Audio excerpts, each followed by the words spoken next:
Good morning, this is Wayne Bilal with another smart profit maximizing moment. My brain stopped. That's what happens when you're holding a puppy who's loving you. This is Tessie. She's a lot better. She's back to being a puppy and tearing up the house and chewing on people's ankles. Say hi, Tessie. Hi. Hi. Well, anyways, today we're going to talk about how pretty matters. What I mean by that is, even in the service industry, all right, your presentation makes a difference. But first, let me reintroduce myself. My name is Wayne Bilal. All right, you're going to nibble. You can go down a minute. She wants to nibble the fingers, and it's hard to talk when you're being nibbled on. My name is Wayne Bilal. I'm a founder of my own CPA firm back in 1991. So I've been doing this a long time. I actually passed the CPA exam back in 1977. And throughout all that time, I've been working in public accounting with the exception of 6 years. With Magnolia Coca-Cola, where I was the CFO, first the comptroller and then a CFO. So I've really worked with small business owners my whole life. I'm the creator of the Smart Profit Maximizing System, where we have the 21 steps to finding a pile of cash hiding in your business right now. Pretty much guaranteed to find you $25,000 that you're overlooking at a minimum. I mean, I haven't seen anything below that when we work with a business that's already going, not one that's just barely started.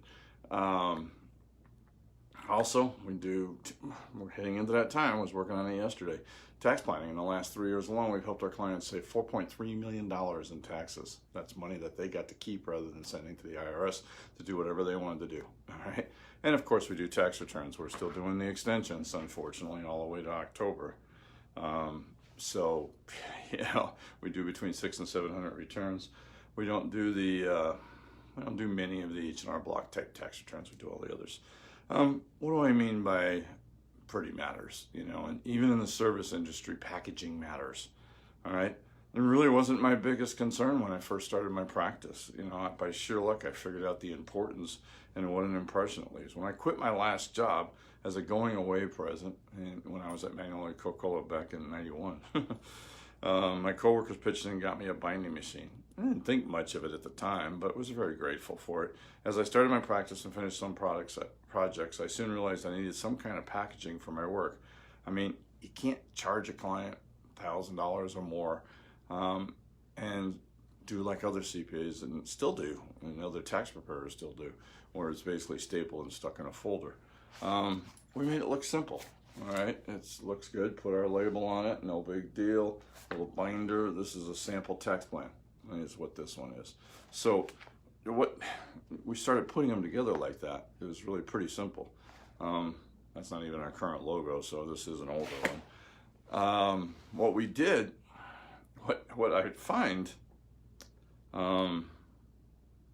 is that often clients would comment on how it looked.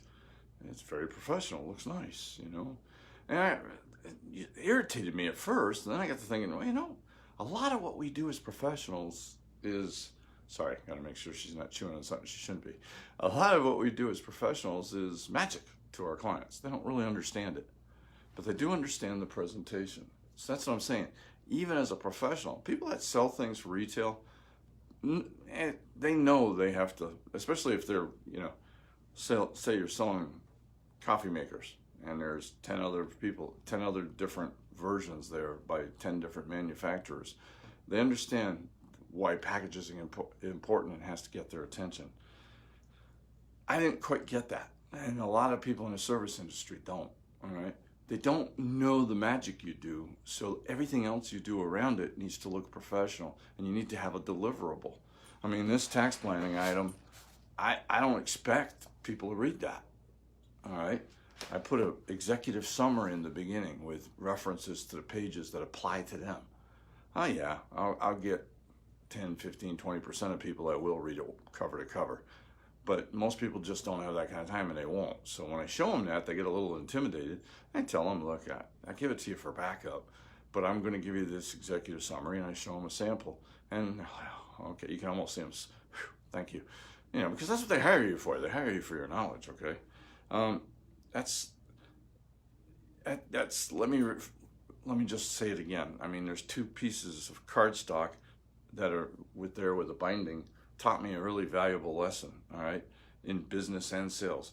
Though my work and the information I provided helped my clients, they were often more impressed with the way I presented it. It showed me that people liked the fact that I took the time on the presentation and felt that it added value to my work. They felt like if I was putting that kind of value and putting that much thought into the presentation, I must be putting that much professionalism and thought into the actual work that they did not understand. When you're putting your products together, try to put a little wow factor, in particular if you're in the service industry. Hey, until next time, this is Wayne Belisle saying, let's make this our most profitable year ever. Thank you very much.